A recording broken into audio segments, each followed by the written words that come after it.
Good evening, ladies and gentlemen, and welcome back to the Mac and Chuck Show. Your host tonight, Chuck Hill and Nick Drago.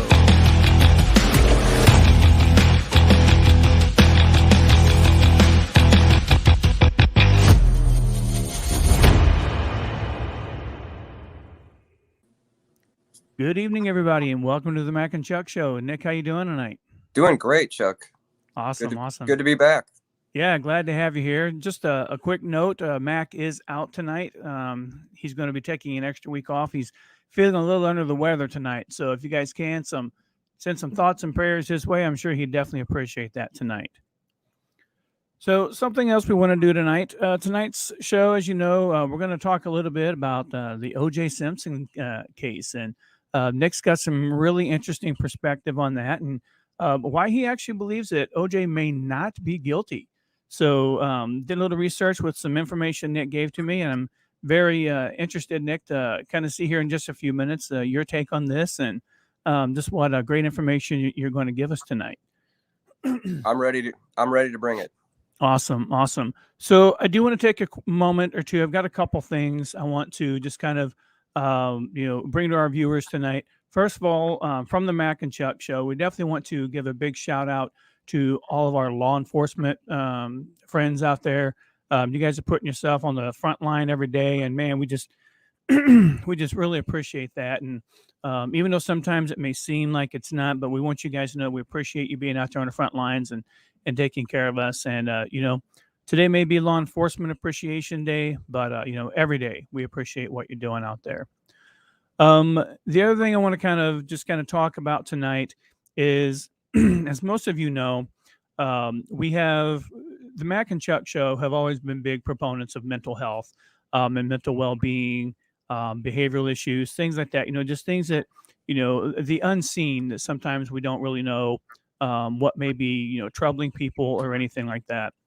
Well, tonight I want to bring you a story. It's actually my second ex-wife's son. They're having some issues, and like the family's just really kind of looking to make sure that they can do everything they can to take care of this young man. And I just want to take a moment to share this story with you, and I'm going to put the story in our chat box. And the primary reason I want to share this story with you is because they are having a fundraiser, and I'm going to read it here in just a second. But if you guys can, help this family out, they could really use it. And I think it would be very beneficial for this young man. But I want to take a minute. I'm just going to kind of read this story to you.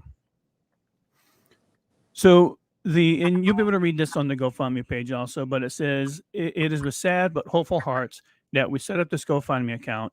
And this is from Robin and John Totsky. As many of you close to John and I know, we have had issues with Franklin's mental health and behavior for years now. He's the sweetest and kindest boy, but suffers trauma brought on from his childhood. He struggles to make friends and to get along with other kids. He's been getting in trouble more at school, and grades are starting to suffer. He's completely defeated and just doesn't seem to grasp the full concept of how to make changes. Unfortunately, it's become a little more than we can handle on our own. We have made the very difficult decision to send him to a therapy-based boarding school called Triumph Youth Services. And there's a link to that institution's website in Utah. The cost of the program is $8,500 a month plus additional expenses. And factoring in that he'll be there for about a year, it's going to cost over $105,000. This is money they simply don't have, but they're committed to this process and are doing everything they can to find this money, including a fundraising page. We're on our knees praying that God will open doors and help us find the funds so that Franklin can get the help that he needs. We ask that you think of us and pray for us during this time, even if you're not able to financially assist. Everything helps. If you'd like more information, please see his story below. And it says, thank you to many who have supported, guided, suggested, and just plain listened. We hope you are able to help, but understand that finances can be a challenge for everyone. Please remember, regardless of if you can give, prayers to the family are so welcome. Love, John and Robin Totsky. I think that's how you pronounce your last name. I'm not sure. Franklin's story, just kind of in a nutshell, is Franklin's John's biological son, Robin's adopted son. It says, I married his father 3 years ago and adopted him and his sister a year later. Unfortunately, the marriage between his mother and father was very volatile, and when he was young, his mother started smoking meth. She would couch surf with the kids or live with whichever boyfriend she had at the time. The kids experienced and saw things that no child ever should. She took the kids and went to California, leaving their father in Tennessee. He was in the military and was not able to follow. The two were left to fend for themselves, even to the point of eating paper towels because they were so hungry and there was no food. Due to the kids not being enrolled in school, CPS did a home visit, found all the drug paraphernalia, and took the kids away and gave them to their father. She never once showed up to court and has not spoken to the kids in over 4 years. Many of Franklin's issues come from a place of abandonment and insecurity. He is incredibly loved, but excuse me, but is unsure how to love himself. The behavioral and mental health issues aside, he's the greatest and funniest kid and loves to love on people. My heart breaks for him and the struggles he has gone through. This will be our last resort, so we are praying that it will work wonders.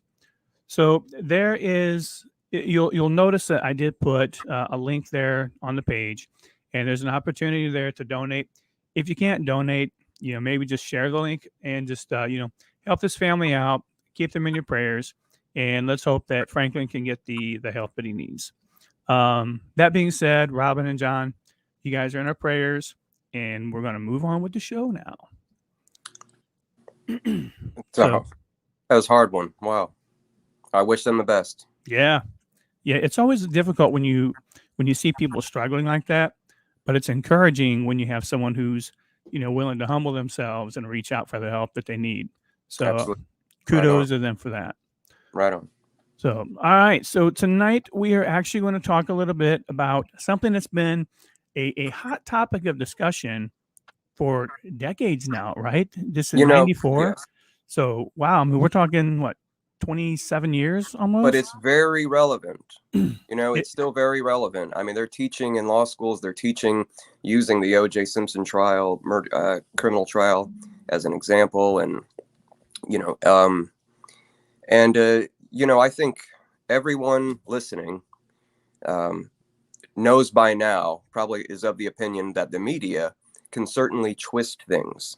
Sure. And go for the sensational things and the sensational aspects of a story. And they will even to the point of misrepresenting the story, the truth. We all know that by now, don't we?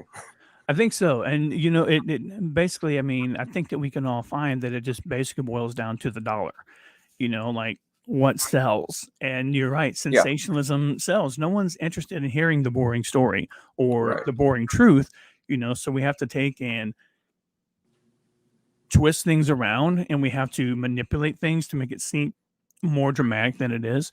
But yeah. And Nick, when I think about this case and some of the research that I was doing, based on some of the information that you sent to me, I mean, the biggest question for me, I guess, is why, like with this particular case, like why hide all the evidence that was hidden? Why exclude all of the evidence that was hidden on here? And not to mention, we actually have a guy we're going to talk about tonight that confessed to the murders and like totally hits his MO the way he's, I think over 70 murders this guy has, claimed that he's, been a part of and confessed to killing Nicole Brown Simpson and Ronald Goldman. Mm-hmm. And the authorities did nothing with this information.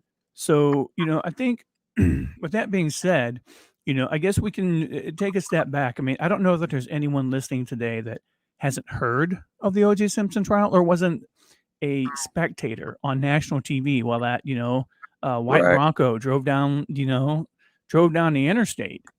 And that's the reason why a lot of people think he's guilty. You know what I mean? And it's not even, and that was the reason why I thought he was guilty for a long time until I took a better look at it. You know what I mean? But yeah. So what was it, before we get into this, what was it that drove you to investigate this a little further and to just kind of, delve into it and just kind of pick the facts apart a little bit? Well, like I said, I used to believe he was guilty of this murder. You know what I mean?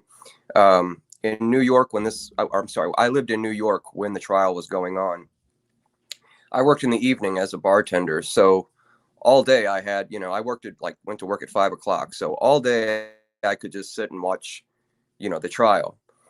Sometimes I would miss part of it, and then I would count on the news to kind of fill me in on what I missed.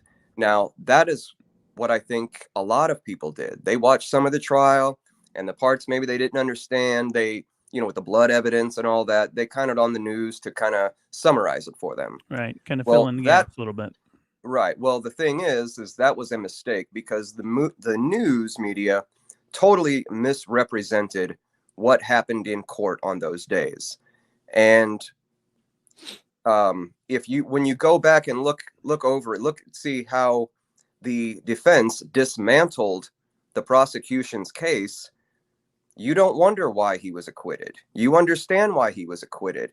The defense did not just plant doubt. They did not just create doubt and get him acquitted.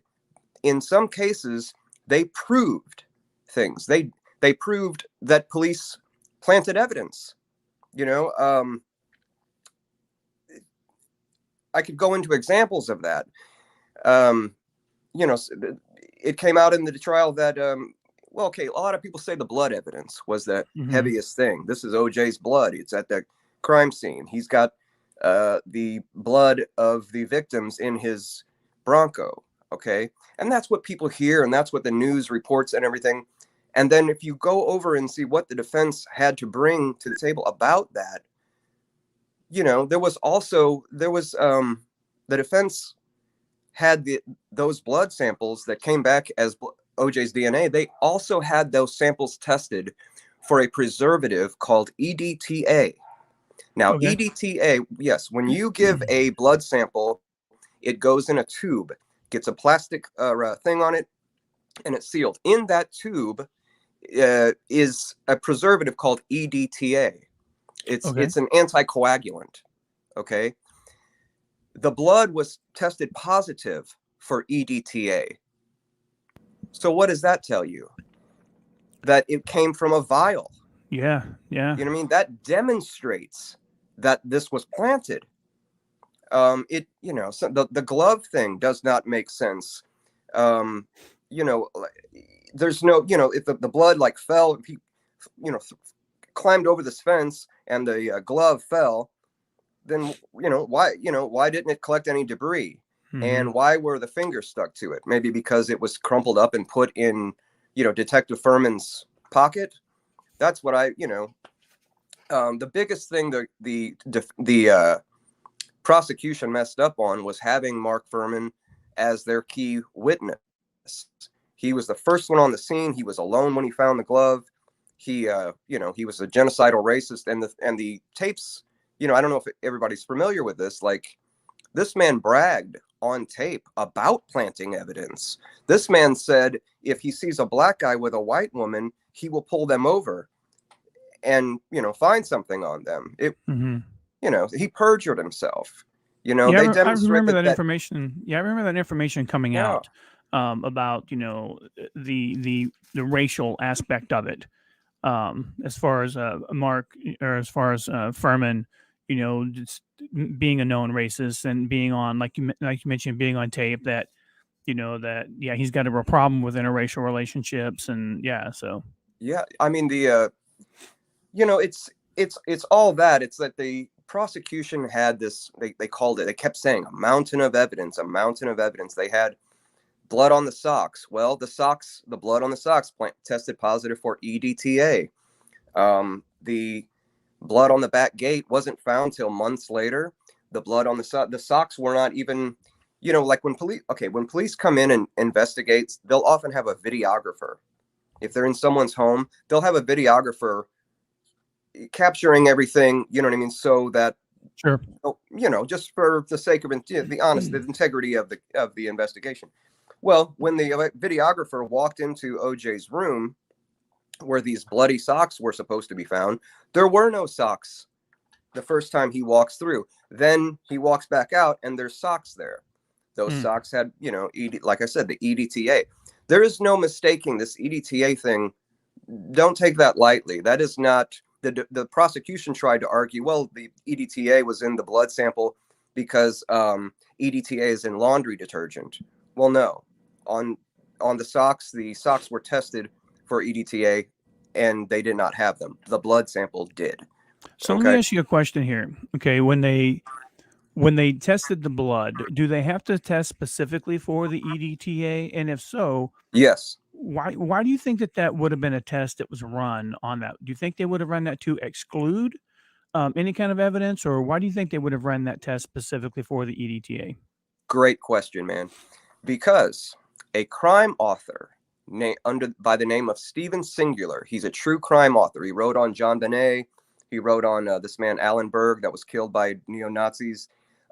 He was given a tip from somebody in the LAPD. He was given a tip that that blood was planted. He was also given a tip that Mark Furman had a relationship with Nicole Brown Simpson, but we can't prove that. We could prove the EDTA thing, but since the one thing checked out, it leads me to think that could have been true also. But so this author, he gets in touch with Carl Douglas, who worked for Johnny Cochran, and he told him about this. He says, well, you have to get this tested for EDTA, and that's what prompted them to do it. And then it turned things around as far as the blood evidence, because that's, you can argue, okay, OJ wrote this stupid book and OJ took off in the Bronco. Man, that's not evidence. I mean, I can take a shot at like what I think, what was going on in his mind to do that, but that's just really not evidence. And but yeah, it was a tip, a tip that the defense team got this tip from this author who was tipped off by the LAPDA about the EDTA. Gotcha. Yeah. So when you test for the EDTA, they, how can we be sure that that's not contaminated by the vial that the blood was collected in? Like, how can we be sure that the EDTA is not from the actual when they collected the blood samples and that? How can we be sure that maybe that wasn't already there because of the testing? So if I take a sample and I drop it into a vial that contains EDTA and I test that sample, then wouldn't it test positive for the EDTA, or is there a separate test that they run? No, that's what I'm saying. I lost part of what you were just saying there. There was a little glitch, but the EDTA was in the vial of blood. Well, I'm sorry, was in the vial. So OJ went and voluntarily gave this blood before he was placed under arrest, and which isn't something a guilty man would do, is it? He voluntarily not usually, right? Yeah, I mean, if this guy just really like knifed these people up, he voluntarily went down the next day to the police station without his attorney present, and volunteered to. I don't need you here. He told his Harvey Weitzman was his attorney at the time. He's like, I don't need you here. I didn't do this. I'm going to tell them whatever they ask me. And they said, can we get a sample of blood from you? He's like, sure. They checked him for bruises. They checked his teeth. They checked his head. He took his clothes off. They took pictures of everything. There was not one bruise on him. There's a cut on his finger. Okay. Right. No bruises on him, but they had bruises on Ron Goldman, the male victim. They had bruises on his knuckle where he had hit something hard, like he put up a pretty strong fight. The coroner said that the actual murders took like 10 to 15 minutes, because this man is fighting, but yet there are no defensive marks on O.J. Simpson, none. Just more so. I was just saying. Go ahead. No, please. More so when you had asked me earlier, like what was the turning point, or what made me, what made me go after or think, like he was innocent, was the time frame. Also, the defense or the prosecution claims this murder happened at 10:15. I don't think it happened at 10:15. He was seen by the limousine driver at his house at 10:45 before he got into the car, drove to the airport, and flew to Chicago. This is what really turned it all around for me, is when I heard this. The coroner has an investigator. You know what I mean? He has like a team. He doesn't just do the autopsy. He has like an investigator that goes and asks questions to, you know, the victims' families and so forth. And when Nicole's parents were asked, when is the last time you knew your daughter to be alive, they both said 11 o'clock. This went into the coroner's notes. 11 o'clock. Again, O.J. Simpson was seen by the limousine driver at his house at 10:45. Okay. What happened was, about a week later, Lou Brown, probably after being, you know, talking to the prosecution, they probably went to him and said, hey, man, we have a little problem with this 11 o'clock. You couldn't have been any earlier. And he ended up saying, okay, nah, maybe I was wrong. Maybe it was more like 9:30. Okay.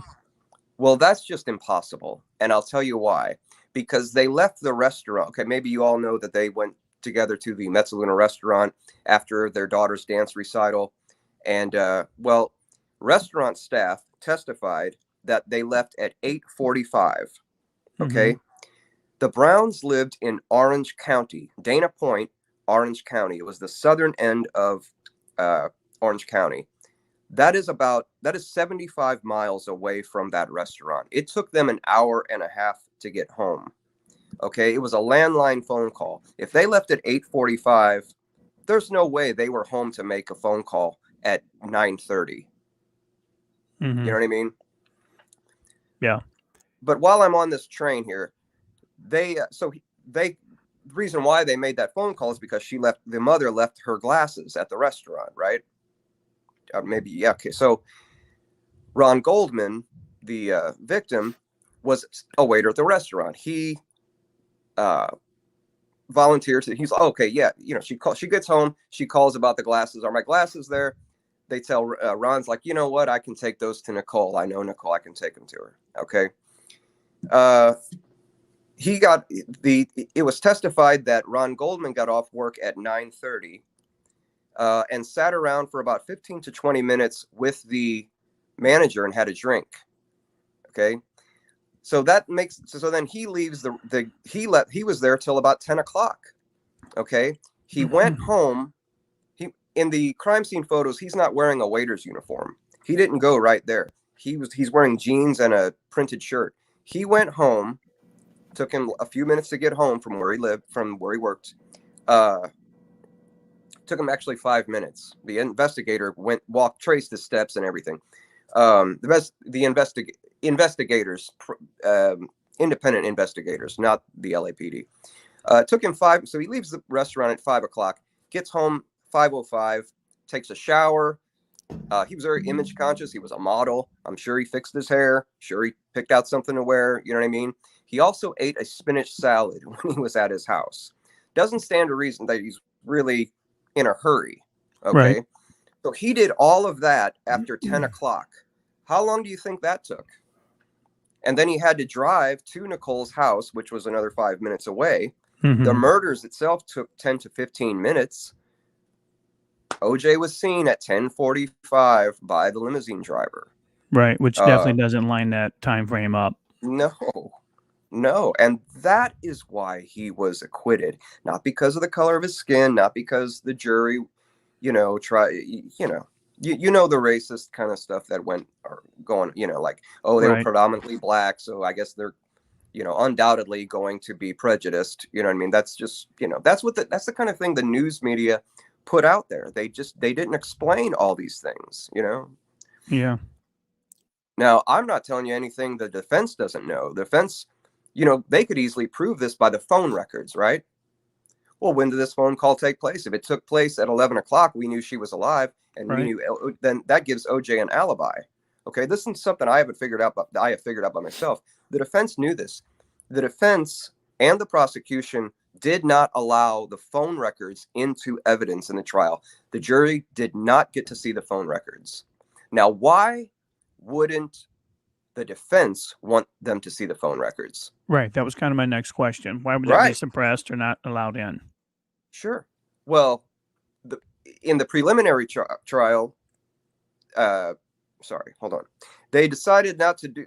It's unknown why they didn't want them in there. Mm-hmm. But here's the thing: if it gave them an alibi, if it gave OJ an alibi, there would be no trial in the first place. You know what I mean? Right. Yeah. And think about, and that's where I think that the defense is kind of like playing dirty, because they wanted to go to trial. This was sensational. Oh yeah. It made those people famous. Very high profile. Yeah. Every single lawyer wrote a book. Every detective wrote a book about this. They all became millionaires. And they knew that from jump. You know what I mean? Mm-hmm. Robert Shapiro was writing his book before the trial even started. Yeah, which kind of answers that question, that I'd posed at the beginning of the show tonight, just like why, like where's the why? And again, it comes down to money. And I mean, it really seems that OJ was actually used as kind of a pawn in everybody's money game at this point, Yeah. And Nick, I think you've done a really great job of just kind of giving some examples and some proof of why OJ could not have done this. The timeline. But I think the next question that we have is, we obviously know that two people were murdered on June 12th back in 1994, but the biggest question goes to, if not OJ, then who? Because Right. the big question was, did OJ do it? I mean, he was found not guilty in a California state court, and then yet was found guilty in a civic court, when he was sued by the Goldman family or whatever. Right. Yeah.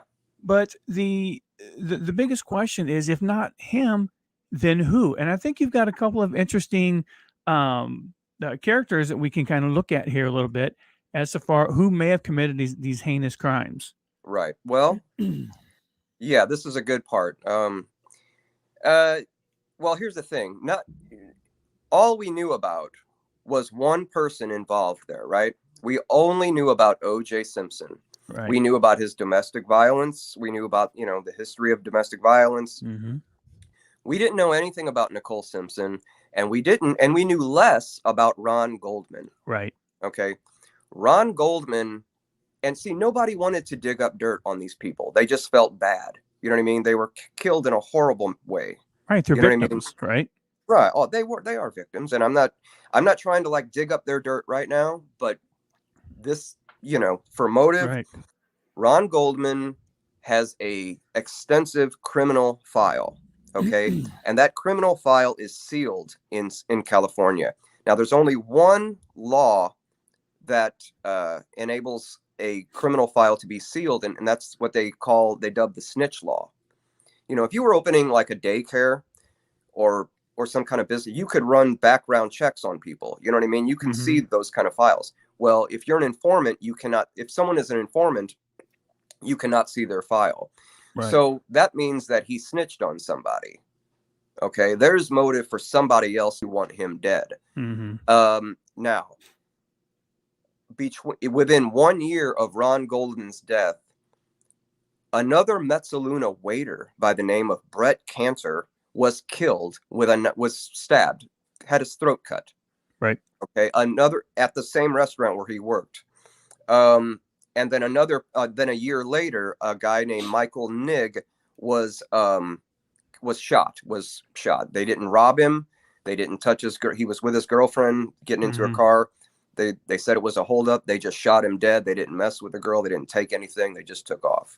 You know what I mean? Right. So we have two people that surrounded him that had cocaine dealing in their past, and they were killed as well. Ron Goldman's father was married to a woman. Okay, Ron Goldman's stepmother, her ex-husband was a man named Marvin Glass. Right.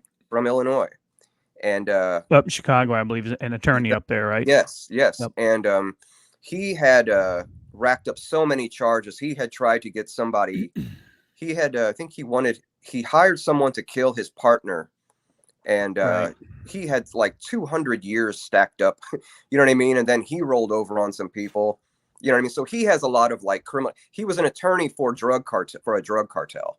Right. Okay, Yeah, he would actually, so that 200-year sentence that you're talking about was actually reduced to like 8 years. 8 years. And yeah, Yeah, even out of that 8 years, he only served 2. ridiculous, man. Yeah. Yeah. So I mean, I'm not trying to say that Marvin, this Marvin Glass was behind that, but he should have been questioned. Nobody even knew about any of that stuff. You know what I mean? About the 2 guys that were murdered. You know what I mean? That one of the guys that worked at the same place as him. But yeah, so that's enough about Marvin. But we also have this Glenn Rogers. Nick, I do have one more question in Yeah, regards to Marvin Glass. So Frederick Goldman, Ron Goldman's father, father. and their ties together. Like, was there anything that you know of that tied Frederick Goldman directly to Marvin Glass, with the exception of Frederick Goldman marrying Marvin's ex-wife Patty? Great question, and no, I don't. And that's really weird. It's like, well, what do you do for a living, Fred Goldman, or what are your social circles like Yeah. that you end up in this meeting somebody that was married to somebody like that? Right. You know Well, what I mean? It's weird.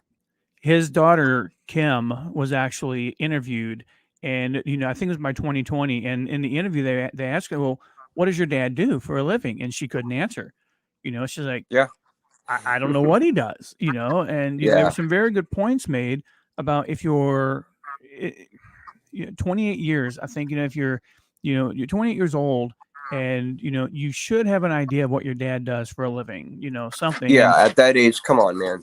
And yeah, maybe she does, and she can't say, so she's playing dumb about it. But yeah, yeah, that was a a little very weird. good, yeah, because I mean, Frederick Goldman lived a relatively lavish lifestyle, and for you not to know, where his money comes from or what he does for a living, and then you have this, this Marvin Glass guy who's an attorney for the cartel, and like you mentioned earlier, their social circles that they're hanging around in. There's to me, there's a lot more to that story, Yeah, right there, and I'm just like, wow, I'm like, how does this not come about in a trial? I mean, this is a defense attorney's wet dream. I mean, information like, I mean, it literally Mhm. is, and Yeah. yet we didn't hear anything about this during the trial. No. So anyway, I mean, that's, I would consider Marvin Glass a definite person of interest at the very least. Right. It's an avenue of investigation that they just did not explore. You know what I Mhm. mean? And then we go on to Glenn Rogers now. Now, Glenn Rogers, we'll save Jason for last because ultimately I think he's probably responsible for this. But let's get to Glenn Rogers first. Glenn Rogers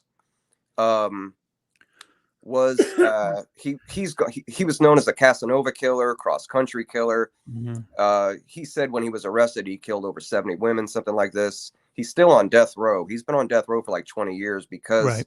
he has what is called what they call Mad King George disease.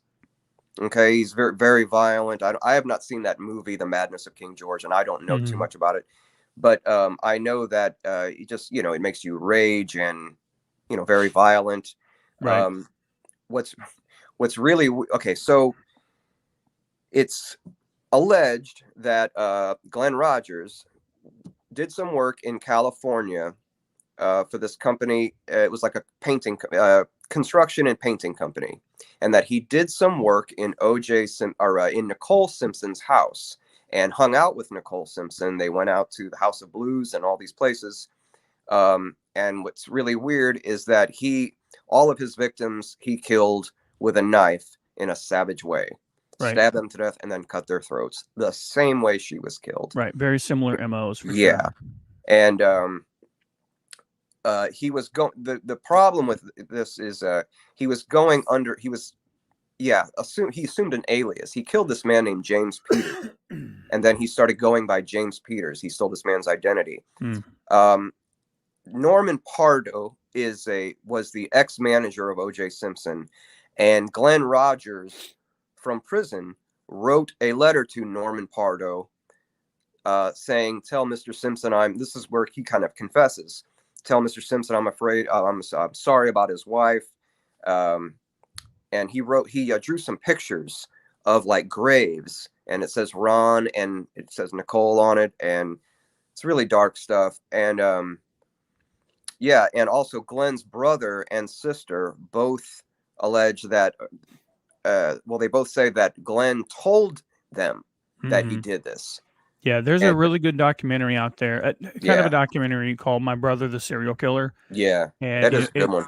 yeah, it goes into some detail about what Glenn had told his siblings, and I think a lot of this is interesting because it kind of goes into the psychology as well. I mean, when you hear about the life that that Glenn experienced. I mean, a family of 7 kids. I think Clay was the middle kid or something like that, and just the violence that he grew up in with his family upbringing. And then there's also a lot of violence and the record that he has as well, when it comes to like the domestic charges and that against his wife, ex-wife, and that. Yeah, So yeah. What's really weird, before we stop talking about this, I have to say, I talked about these phone records that were sealed. Oh, no, wait, hold on. I said, yeah, like we could prove that phone call if by looking at the phone records. Well, those phone records are sealed. Why? Why can't we say O.J. Simpson tried to, and it goes back to Glenn Rogers in a second. I'm going to tie that in. O.J. Simpson in the civil trial sued to have these phone records released so it could clear him, right? And he failed to do it. They wouldn't. Now, if these pointed to his guilt, why wouldn't they why wouldn't they just release them? Right. You know what I mean? And if they pointed to his guilt, why would he be suing to have them released? Okay. The same judge that has sealed those phone records sealed the records of Glenn Rogers. Really? Yeah. Yeah. It's bizarre. It's really weird. Why? You know what I mean? Really? Yeah. Some weird stuff. Also, Glenn Rogers was going by that James Peters alias. The day after the murders, June 14th, 1994, Norman Pardo obtained this letter from that painting company or construction company that said that James Peters did not work that next day because part of his partial ceiling had fallen on him. Okay, and he could not come to work. Okay, maybe he was beaten up really bad by Ron Goldman and you know what I'm saying? Yeah. And he quit. He never went back to work there. You know what I mean? After the day of the murders.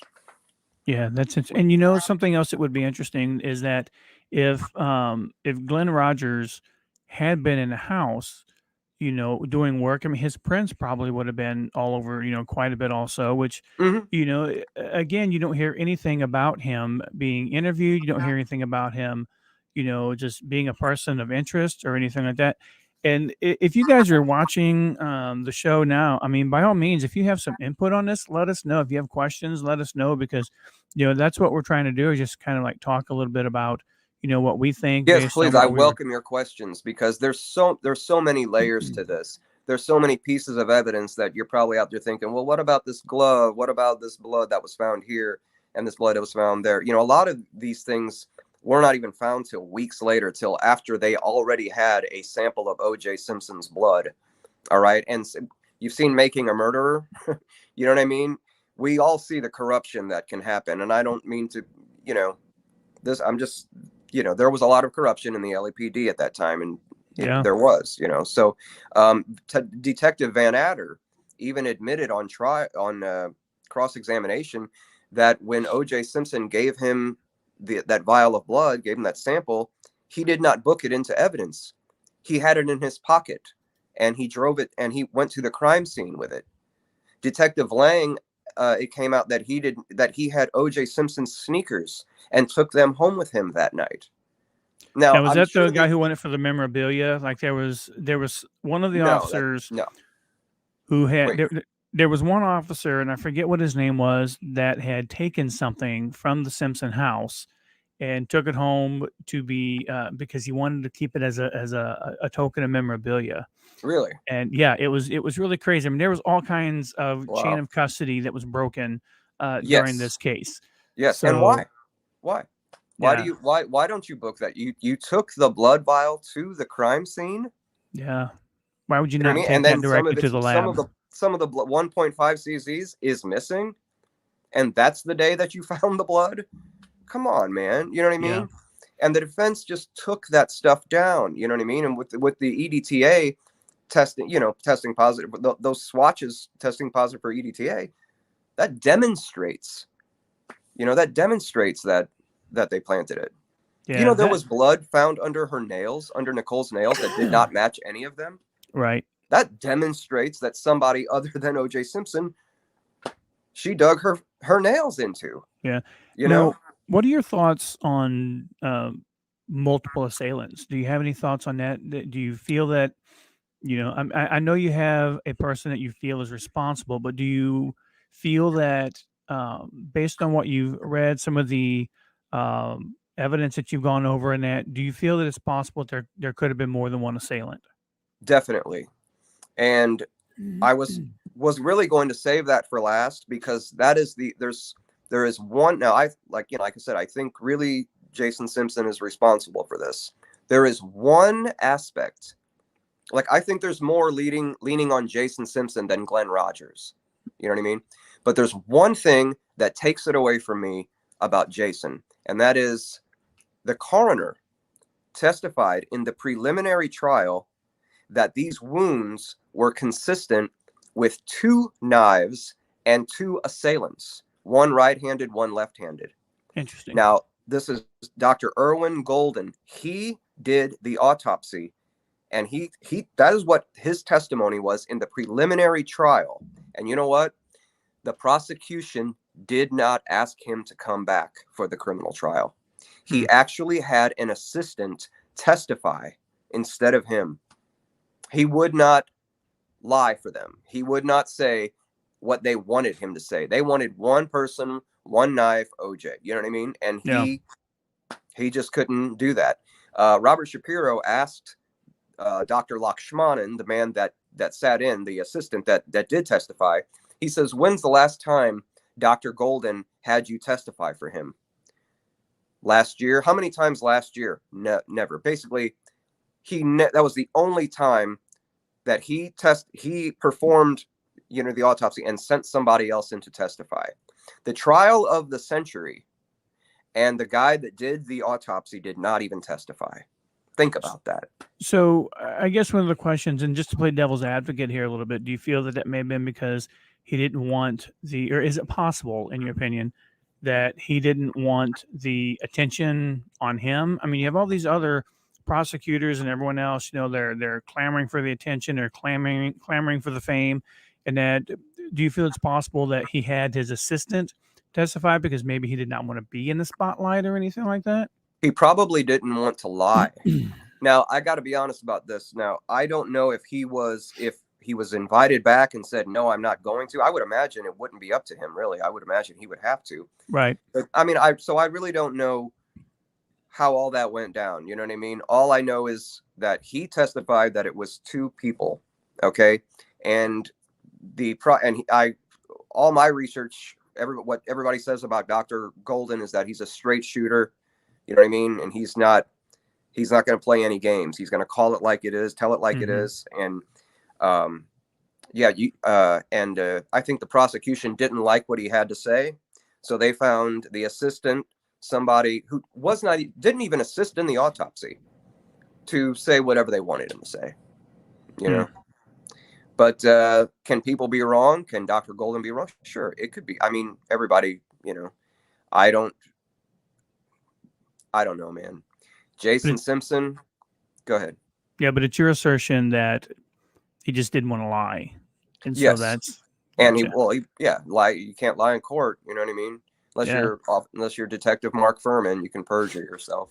So when Mark, I was going to say, so in effect, I mean, when you say that, the lead coroner didn't want to lie, but he sent his assistant, I mean, in effect, what you're alluding to is that the assistant did lie, and that the assistant was willing to perjure themselves. And he misrepresented. I'm sorry, he misrepresented the findings of Dr. Golden, and he really, and I mean, you can go back and look at the trial. Dr. Golden says they're morphologically consistent with two assailants, two different weapons. Gotcha. Dr. Lakshmanan testified, probably not, probably just one. Probably. So I mean, I don't know what went wrong there. Did he perjure himself? Probably. He misrepresented. It contradicted Dr. Lakshmanan. His testimony contradicted the person that actually performed the autopsy. Something's wrong. And something's wrong there. It's interesting also because when you talk about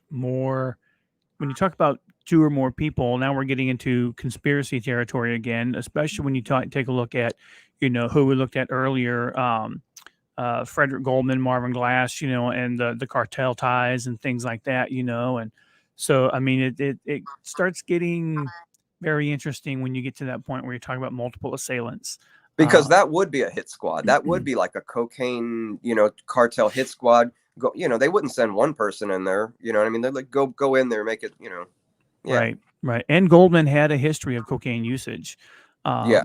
So, and, when you read about Ron Goldman's acting career, modeling career, it really wasn't doing all that great, No. All of the research that I've seen, I like to talk about things that I know, that, facts. Yeah. Like, the EDTA, the socks weren't there. The blood or the glove should have collected some degree. It shouldn't have even, I would imagine the blood should have dried by that time if it was 7 hours later. Those kind of things I like to stick with. I have read a lot of things that I can't prove. And some of those things are about Ron Goldman and having, and being involved in cocaine. And even the Mezzaluna restaurant being a place where you can go and buy cocaine, where the waiters were all like coke dealers and stuff.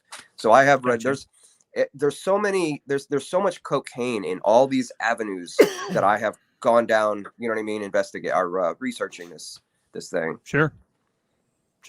Yeah. Well, let's go ahead and move in, because this is kind of the meat and potatoes that, I really want. I'm super interested to hear this, because, your final character of interest, so to speak, the final suspect that you think could definitely be involved in this. And there's definitely a lot of mystery surrounding OJ's arrest when we start talking about Jason Simpson. Okay. Jason Simpson, at the time of the murders, was on probation for attacking his former boss with a knife. Two of his, William Deere, an investigator, private investigator, went down this, started investigating Jason. He talked to his ex-girlfriends. Two of Jason's ex-girlfriends said he came after them with a knife. He knelt on one of his girlfriend's shoulders and cut her hair off with a knife. Okay. The probation thing, that's not hearsay. You can check out his criminal file. You can see that he was on probation for attacking his boss with a knife. He had been diagnosed with intermittent rage disorder and was prone to acting out violently and raging. He was on Depakote, which controls that kind of thing, but then he was off the Depakote, and that's something else you can check out, that he was off his meds, so to speak, for a couple of months, I believe, prior to the attacks. Yeah. Mm-hmm. The night of the murders, you're like, okay, well, why would Jason do this? Why would he have a reason to kill his stepmother? Well, they had the dance recital. The little girl, she had their kid had a dance recital, and then I told you, they all went to dinner at the Mezzaluna, right? Mm-hmm. Jason was a sous chef.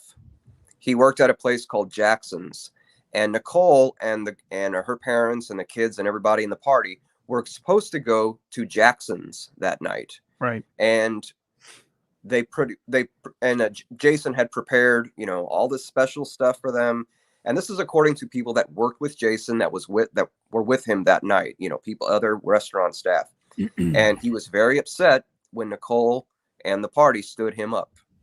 Right. And this is even something you can see. He testified to this in the civil trial. He had to testify, about, where he was Jason that did. night. Yeah. And just like, um, so yeah. So then he would, that pretty much made, upset him. You know what I mean? He probably went over there and had a talk with her, and then they probably argued, and he went into a rage. Now, you probably think, well, that's not a reason to kill somebody just because they didn't come into your restaurant. Well, you're not Mm-hmm. you're dealing with somebody diagnosed with intermittent rage disorder. Well, Right. that's someone that gets really angry, you know what I mean, and attacks people with knives. The night that this is a kicker. Then the night of in question, he did not punch out electronically. You know what I mean? You Mm-hmm. look at Jason Simpson's time card. You can Google this and see Jason Simpson's time card. You can Google image this and see it. It is the only night. It is the only date that he did not. You know what I mean? It's not digital. He wrote it in. He wrote in the time that he left, Hmm. and that's just weird. On that night, June 13th, the night of the murders, he did not punch out electronically. So you just kind of have to take his word for it. Now, his boss initialed it, but restaurant staff said the boss wasn't there that night. He kind of just took Jason's word for it and initialed it and gave Jason that alibi. Now, when Hmm. OJ came back from New York, or I'm sorry, when OJ came back from Chicago the next morning after the murders, they wanted to talk to Jason. Police wanted to talk to him, and he would not talk to police. He would not be interviewed. So OJ hired Jason a lawyer the next day. And this is days before OJ was even charged, arrested, or anything Right. like that. Yes, it was the day after. Yeah. So you do have to ask yourself why would you hire an attorney for your son? Yeah. If and I don't know what the relationship between Jason Simpson and OJ Simpson was, but I mean, are you just taking preemptive caution at that point, or are you actually, Right. protecting your son from something, or maybe it's just kind of a, well, I don't want them to trip him up or anything like that, and then here we are, 4 days later, 3 days later, OJ Simpson, is cruising down the interstate in the Bronco on every Right. TV in America, well, Hmm. every TV in the world, pretty much at that point. Well, he sure took the suspicion off Jason, didn't Yeah, he? When he did that, you know what I yeah. mean? Now, And do you because think? Okay, so obviously a famous quote, if the glove don't fit, you must acquit, right? yeah, And I don't know, what Jason Simpson's size was or whatever. Now you hear people say, well, the glove didn't fit because the blood that was in it dried it and shrunk the leather, so that's why it was too small. I mean, could it have been basically because it was Jason Simpson's glove, right, it was or smaller than OJ's glove. Right. Right. A lot of people have said, oh, he was wearing these plastic gloves before he tried it on. That made it hard. The blood dried made it, and this and that. If you see a picture of the glove when it was found, it looks just like the picture of the glove. I mean, it. I really don't think it shrank to that degree. You know what I mean? To right? that, and man, I'm sorry, they didn't fit. They just didn't fit, Yeah. and it never made sense to me that one glove would be here. What? Hold on. Did the glove, if it was tight, did it fall off of his hand? You know what I mean? Right. Yeah. How did the glove end up there Yeah. to Did it begin with? fall off him? Did he put it in his pocket? Why would he do that? It doesn't make sense that it would even be there. And Yeah. while I'm talking about this, like I said, what they said that he flew over the fence, and then he dropped the glove, and that he made a noise, and Cato heard the noise and told Mark Furman, well, I heard a noise, something hit my wall or the air conditioner or something like that. And then Mark Furman goes out there by himself and he finds the wet glove. So I never bought that. It never made sense to me that he would even have a glove, that he would still have the glove with him. Right. Um, the also it's important to note that if he cut people's jugular veins, if he stabbed, made 50 stab wounds out, collectively, and then cut both their throats and jugular veins, every criminologist, every forensic pathologist, everybody said he would have been covered in blood. There should have been more blood in the Bronco. When he walked into his house, there should have been blood on the white carpet. There wasn't any blood anywhere. You know Right, what I because mean? of the The blood, arterial spurting and that. Yeah. yeah, the blood, even the blood in the Bronco wasn't found till days later. They found some little speck of blood on the outside, so they say. I think Furman got into, you couldn't even see the blood from inside the car unless you had the door open. So that tells you right there that Furman was in the car. And I think, as F. Lee Bailey suggested, he asked him, did you wipe the glove in the car? That's totally what I think happened. But yeah, so yeah, and also the shoe print, the shoe print is more Jason's size than OJ's size. The investigator an investigator that went over this said that OJ's foot is bigger than one of those tiles. So I mean, like one of the tiles outside of Nicole's condominium, Right. where the print was. The print that was on the tile that the print was on is smaller than his foot. You know what I mean? And Right.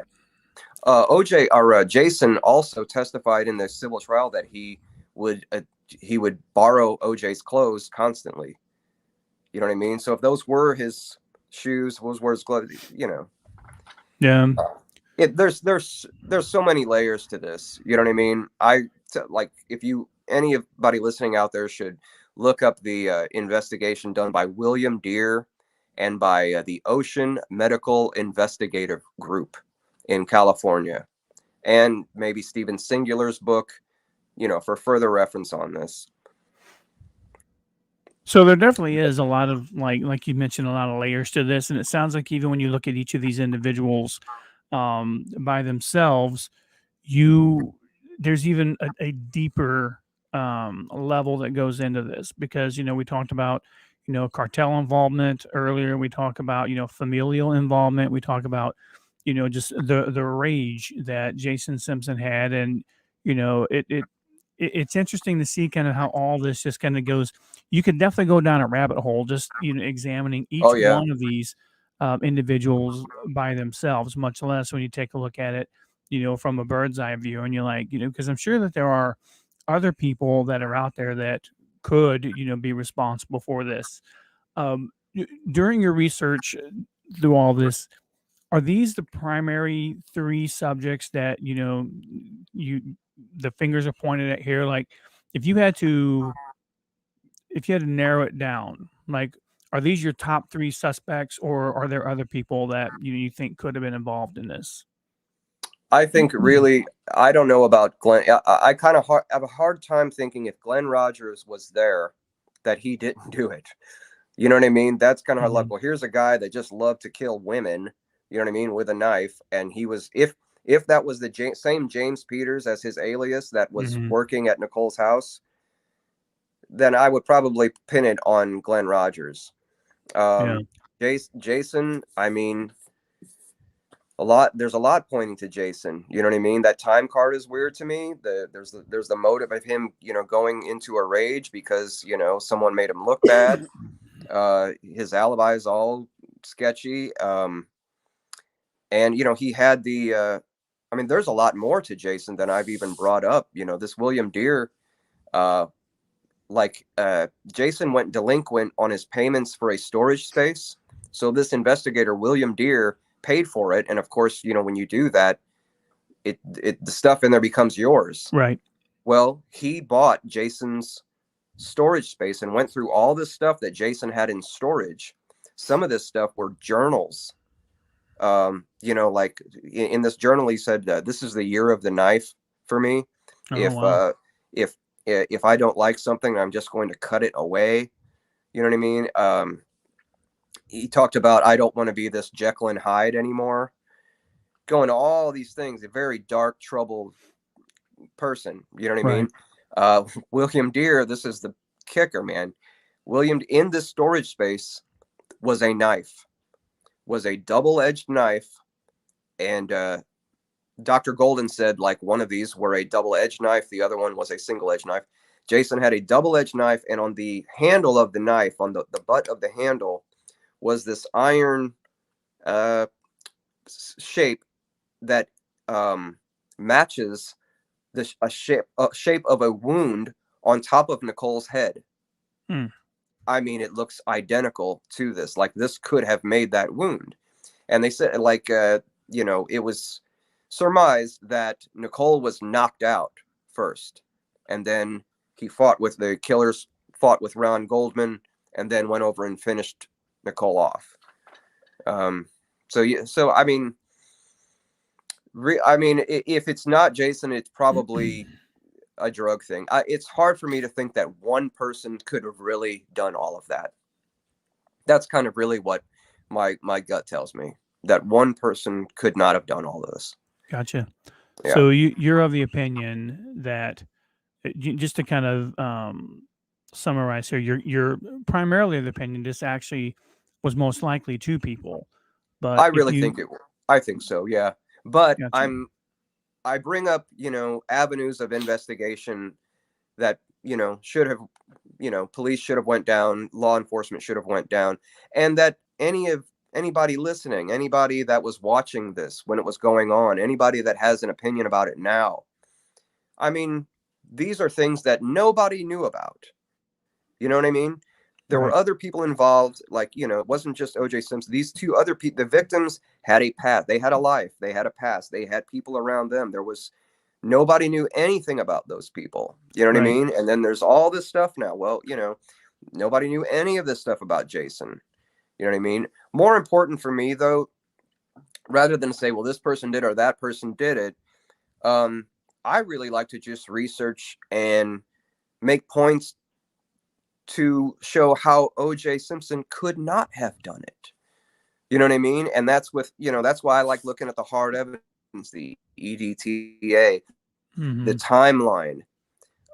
You know, the fact that there was no blood on his carpet, there was no blood here, there was no blood there. There, they even took out his washing machine, the pipes, did luminol tests. You know what I mean? He had to have time to wash off that blood. He had to have time to wash everything off and hide all those clothes and that weapon forever. No one's ever found that stuff. You know? Right. And according Simple. to the timeline of the limo driver, you know, Yeah. he didn't have time to do any of that. Right. The limousine driver saw him at 10:45 walk out of his house. Now, the news painted that like they said a shadowy figure ran across his lawn. That is not what the driver testified to say. He said he saw a man in dark clothing, matching OJ's height and weight, walk out of the house and then walk back in the house. Well, and OJ has answered to that. He's like, yeah, I was taking bags out and getting ready. You know, I was taking bags out of my house. Yeah. The media just really misrepresented this whole thing. But then again, OJ Simpson has done some stupid things to make it, you know what I mean? He's really not helped himself. You know what I mean? He wrote that book, If I Did It, you know what I mean? And all that. Right. Now, I read that book. First of all, he didn't write that book. It was written by a man named Pablo Finez. He was the ghostwriter. He was a neighbor of Nicole's, this ghostwriter. And he was also a witness for the prosecution in the trial. He's the one that wrote the book. Fred Goldman, during the civil trial, after the civil trial, when OJ owed him millions of dollars, the Goldman family said, if you confess to this, you don't owe us any money. And OJ said, F you, basically. I didn't do it, and I'm not going to confess to it. Well, some time went by, and they said, okay, well, if you put your name on this book, we'll take that as a confession. So he wrote this book with this ghostwriter.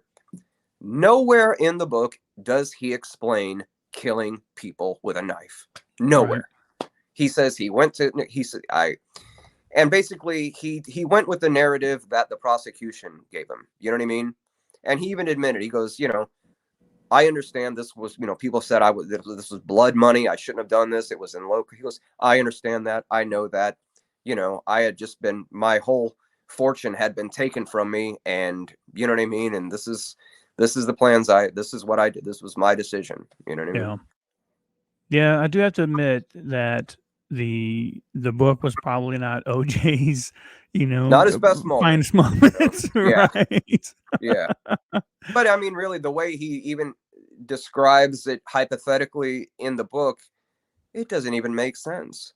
You know, most of the book is him talking about him and Nicole's relationship from beginning to end, and how they kept trying to get back together and stuff. And, you know, but the fact that this idea that he went into this jealous rage all of a sudden and decided, to kill his wife, and then this other guy was there and he killed him too. I don't believe that, man.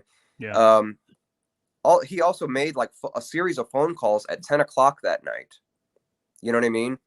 So that means at 10, he called his girlfriend at 10:02, left a message on her machine, called Nicole after 10 o'clock and told her, tell Sydney she did a great job in the, she's playing with friends. And he said, tell Sydney she did a great job in the recital. Recital, yeah. And, he was in New York the week before that. He flew home to see the recital, you know what I mean? And then flew to Chicago to compete in a golf tournament. It just doesn't stand like he would just all of a sudden would just get like jealous and ragey and go do that. Right. Maybe you've heard about him. He went over to Nicole's house one night. He saw they were at a club, and he looked in the window. She wouldn't answer the door, and then he looked in the window and he saw her with another guy doing something sexual on the couch, and then he left. Okay, if you saw something like that and you were a jealous, raging lunatic, what did he do then? He didn't do anything about that. You know what I mean? There wasn't any domestic disputes 5 years before the murders. You know what I mean? Nicole was trying to get back with him. She wrote him a letter that came out. That wasn't allowed into evidence. It was just, if any of you are listening, I implore you to like go down these roads. And if you have any questions you want to ask me, look me up on Facebook and ask me. I'd be glad to answer any questions you have. Awesome. Well, Nick, thank you so much for coming on tonight and, just, sharing your thoughts and opinions on this. And, I know that Jesse said earlier that, he heard a whole lot of information that he hadn't even heard before. And, when you and I had started talking about this and you gave me some of the information for me to research myself, I was blown away by some of the things I read. And I was just like, holy cow, it's like, really? Like, I didn't hear any of this. It's quite the rabbit hole to go down, man. Yeah. It really is. And what I said in the beginning of the show, it's so relevant. It's over 25 years old, but it's still relevant as long as the news media is shaping how, our thoughts and shaping how we see things and misrepresenting things.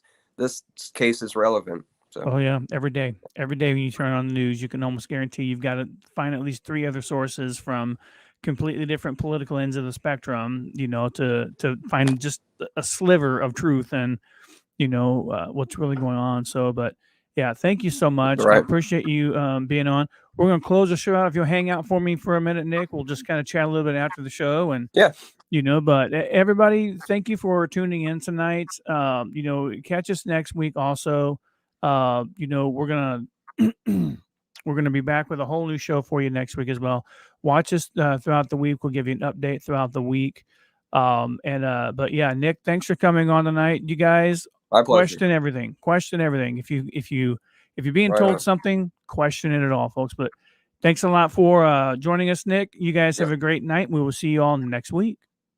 Bye-bye, everyone.